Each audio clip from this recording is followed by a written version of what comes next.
Talk on chair. हम आ चुके हैं भारत के प्रथम राष्ट्रपति के पैतृक निवास पे, यानी कि सिवान में, और ये सिवान का जीरादेई है।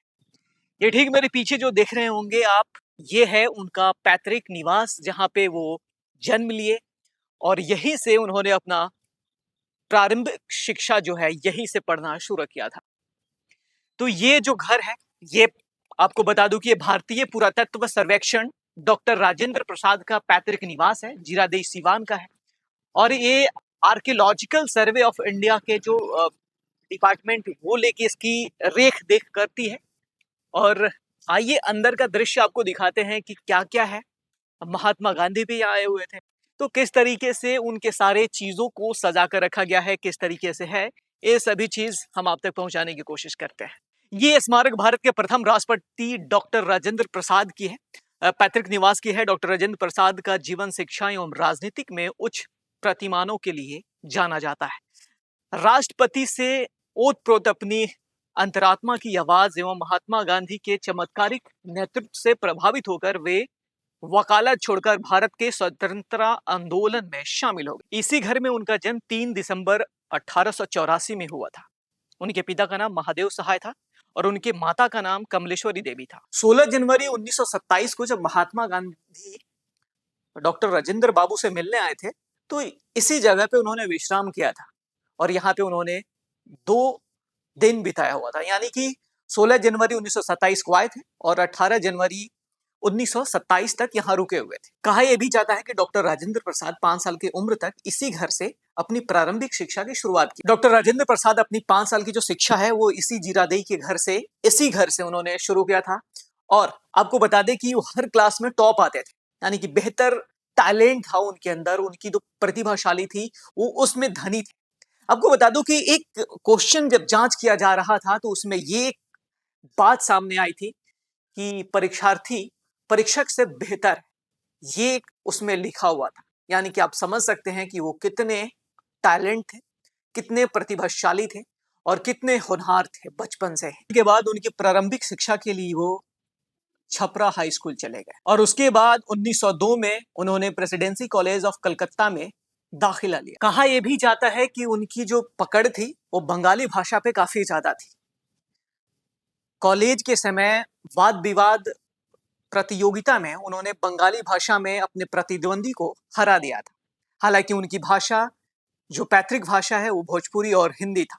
इसके बावजूद भी उनकी काफी अच्छी नॉलेज थी बंगाली भाषा। 1907 में कलकत्ता विश्वविद्यालय से उन्होंने अर्थशास्त्र में मेडल प्राप्त किया था और वहीं से अपनी ग्रेजुएशन की पढ़ाई पूरी की थी। उसके बाद बिहार के मुजफ्फरपुर में स्थित लंगट सिंह कॉलेज में वो अर्थशास्त्र पढ़ाने लगे। उसके बाद पुनः वो कोलकाता जाकर कानून की पढ़ाई शुरू कर दी और 1916 में पास हो गए। उसके बाद इलाहाबाद विश्वविद्यालय से उन्होंने डॉक्टरेट की भी पढ़ाई पूरी कर ली और 11 दिसंबर 1946 को भारत के संविधान सभा के अध्यक्ष मनोनीत हुए और आजाद भारत के प्रथम राष्ट्रपति के रूप में 1950 से 1962, आजाद भारत के प्रथम राष्ट्रपति के रूप में 1950 से 1962 तक कार्यभार संभाला। उन्होंने देश के विकास में महत्वपूर्ण योगदान दिया और 1962 में उन्हें भारत रत्न से सम्मानित किया गया। दिल्ली से कार्यभार खत्म कर वो पटना वापस आ गए थे, आश्रम में रहने लगे थे, लेकिन उनकी खराब स्वास्थ्य के चलते 1963 में उनकी मृत्यु हो जाती है। चलिए अब आपको दिखाने की कोशिश करते हैं कि जिसके बारे में हम इतनी कहानी बता रहे थे, उनके जो पैतृक घर है उस घर की फिलहाल स्थिति क्या है। आइए हमारे साथ जरा ये दिखाने की कोशिश करिए कि यहाँ पे महात्मा गांधी जी आए हुए थे, तो यहाँ पे उन्होंने विश्राम किया था, उसको ये सजा कर रखा हुआ है। और अंदर जरा आने की कोशिश करिए, इधर क्या हुआ है ये जरा देखिए। ये वो कमरा है जहाँ पे डॉक्टर राजेंद्र बाबू रहते थे, उनकी जन्म हुई थी। और आपको इधर बताने की कोशिश करते हैं कि कमला, ये जो कमरा है ये श्री महेंद्र प्रसाद जी का है, जो elder brother of doctor Rajendra Prasad है, ये उनका कमरा है। और आइए यहाँ पे जरा देख सकते हैं कि इस पे क्या लिखा हुआ है, उसको एक बार समझ लेते हैं। ये डॉक्टर राजेंद्र प्रसाद का जो संग्रहालय है, ये संग्रहालय भारत के प्रथम राष्ट्रपति माननीय डॉक्टर राजेंद्र प्रसाद की स्मृतियों को समर्पित है। डॉक्टर राजेंद्र प्रसाद का जन्म इसी घर में हुआ था, उनकी प्रारंभिक शिक्षा भी यही हुई थी, जिसके बाद उन्होंने छपरा और कोलकाता में उच्च शिक्षा प्राप्त की। आगे जाकर वे भारत के स्वतंत्रता संग्राम में शामिल हुए और 1962 तक स्वतंत्र भारत के प्रथम राष्ट्रपति के रूप में कार्यरत रहे। जिस तरीके से ये डिपार्टमेंट इस घर को संभाल रही है काफी निराशाजनक है और बहुत असंतुष्ट हूं मैं यहाँ आकर, क्योंकि यहाँ इस दीवार को दिखाने की कोशिश करिए कि किस तरीके से है। इसकी पेंटिंग पुचारा बिल्कुल पसंद नहीं है, क्योंकि इसका केयर ठीक से नहीं किया जा रहा है। ये बोर्ड जरा देखिए किस तरीके से उखड़ चुका है, अब क्या ही कहेंगे इस पे। और ये हमारे देश के प्रथम राष्ट्रपति का घर है, उसको संग्रहालय तो घोषित कर दिया गया है, डिपार्टमेंट भी इसकी देखरेख कर रही है, लेकिन उचित ढंग से नहीं कर रही है। ये जो रूम है, ये आपको बता दूं कि first president of India doctor Rajendra Prasad का ये रूम था, यानी कि इसी रूम में वो रहते थे, यहीं से पढ़ाई उन्होंने शुरू किया था।